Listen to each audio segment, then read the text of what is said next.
So new fragrances, let's get into my list. So I picked 10 here from the past year. So these are new releases this past year, 2024, and a couple from 2025 as well. Per usual, if you want to purchase fragrances on the low, do check out Fragrance Buy and Joma Shop. And furthermore, Joma Shop is where you can do designer shopping, handbags, glasses, watches, accessories. Both are great websites that ship to the USA and Canada. Number 10 spot, we have Bad Boy Elixir. So this actually just dropped a couple months ago. This is a brand new release in 2025, and it's just the original Bad Boy. They just took that original name and put Elixir in front of it. It's a very spicy leather dominant fragrance. So it's quite realistic, I would say, the leather. It's realistic, it's strong, it's in the forefront. When it dries down, it's a little sweet. But you need to like leather to like this fragrance. Phenomenal performance, projection, staying power, longevity. It's just a leather fragrance through and through, so it may not be for everyone. So next up we have Invictus Elixir. Now it seems like that was a trend last year. Elixirs, absolutes, things like that. This fragrance is really nice. It's actually a little different than the Invictus DNA. It reminds me more of the old school vintage Invictus Aqua, but a little stronger, a little more powerful. It's really nice. It's aquatic, it's salty, it's refreshing. It's for those hot beach days. Super sexy. I really think this is gonna be a great compliment getter, attention grabber for sure. It's a good quality, salty, aquatic take on Invictus. You guys in high school, you can start wearing this one for sure. Definitely worth it. Next up, we have a creamy leather fragrance, Viktor & Rolf Spice Bomb Dark Leather. So this one actually almost smells like a dark suede. So it's very wearable, very mass appealing, and it has that classic Spice Bomb DNA that you love. A touch of tobacco, a lot of strong, good quality vanilla, and a little bit of citrus right in the opening. This is not that DNA similar to Night Vision. It's the old school DNA similar to Infrared, to the original, and to Extreme. That's the vibe here. This one you guys are gonna love if you just want a little bit of a darker touch to your Spice Bomb. Okay, next up we have an inspiration fragrance. This is Rasasi Hawass Black. This was a phenomenal inspiration of Nishani Hachivat. Just as strong, just as powerful, just as long lasting. That Hachivat scent profile is in Broxton, patchouli, and oak moss, so it's almost like a more mature Aventus vibe, and you still have that sour pineapple in the opening. So this may not be for everyone, but I do think it's pretty mass appealing. Just spray appropriately. A phenomenal inspiration of Hachivat, great refreshing summer fragrances, or year round really. This DNA can be worn year round, signature scent worthy. Just be careful how much you spray. It's insanely strong. They did a really good job.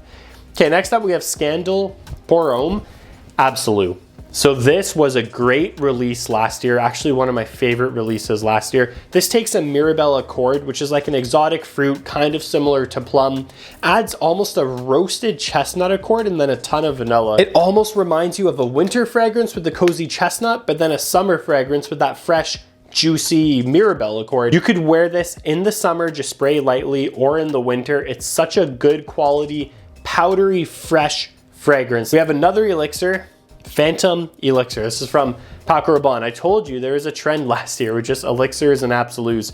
This one was interesting. So it doesn't smell like anything in the Phantom lineup. This one's actually a little more challenging. It's good quality, but I don't think it's mass appealing. It's an aquatic take on the Phantom berry sweetness. So you have that berry fruity vibe that is in the original Phantom and Le Parfum. It's less sweet and it's more of an aquatic take with almost like a spicy, salty, woody oud.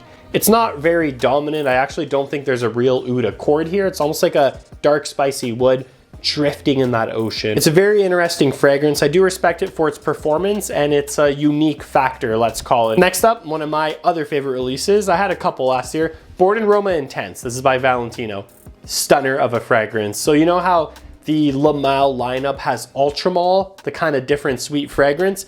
That's what Bord and Roma Intense is. It's the Valentino line's kind of Ultramol-esque fragrance. It doesn't smell like Ultramol. Super sweet, super bubblegummy in a very high quality powdery type of way. And this one's nice. Smooth, sexy, powdery bubblegum. A great date night fragrance, but really spray a lot and wear it to the bars or the clubs. That's how I'd wear this. Here we have a good inspiration of PDM's Altair mixed with Oriana. It's Latafa Nebras Art of Nature 2. You can search it up as Horse. It's a really cool bottle.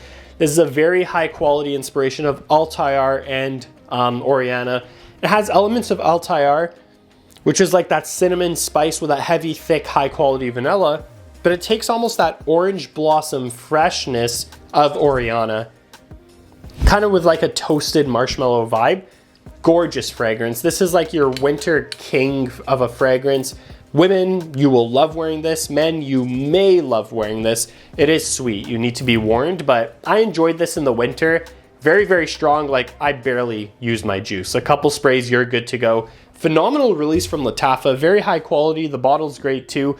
Next, we have Azzaro, the Most Wanted Eau de Toilette Intense. So that is that name right here. It's an EDT Intense of the Most Wanted. This is a bizarre fragrance in the best way possible. It opens up with a fresh burst of sour bergamot and a good quality. And then as it dries down, especially on your skin, you get this warm, creamy, spicy lavender. So it's like that masculine men's floral lavender that was really popular in fragrances in kind of the late 90s, 2000s. It doesn't smell dated though. And then at the base, they say this moss liquor accord. To me, it's almost like there's a spicy wood or a spicy herby vibe in a nice mass appealing type of way, mixed with almost a boozy accord. It is phenomenal. It is super high quality. And lastly, we have the biggest disappointment, but also the best scent profile in this list. One of the best, Givenchy Gentleman Society Ombre. So this just dropped a few weeks ago. The scent profile is like 11 out of 10. It's 10 out of 10. It is so good. It's almost like a blend of like Dior Homme Intense, Dior Homme Parfum, kind of like that sticky iris, mixed with the tobacco spice of Tom Ford Tobacco Vanille. That's right, it is that good.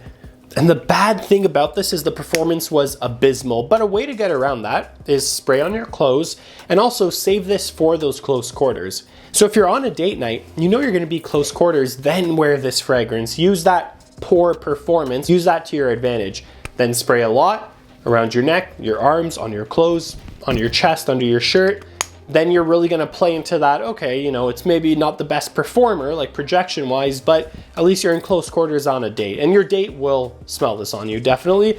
Crazy release, honestly. I really did enjoy that one. So there you have it. Those are 10 of my favorite new releases the past year. Curious to know your favorites from last year. A lot of absolutes, a lot of elixirs, a lot of weird long names, but ultimately a lot of good fragrances did come out of 2024 from the designer side. So I am happy about that. I'll see you guys in the next video. Check out all the links down below. Save some money. Appreciate the support, guys. See you in the next one.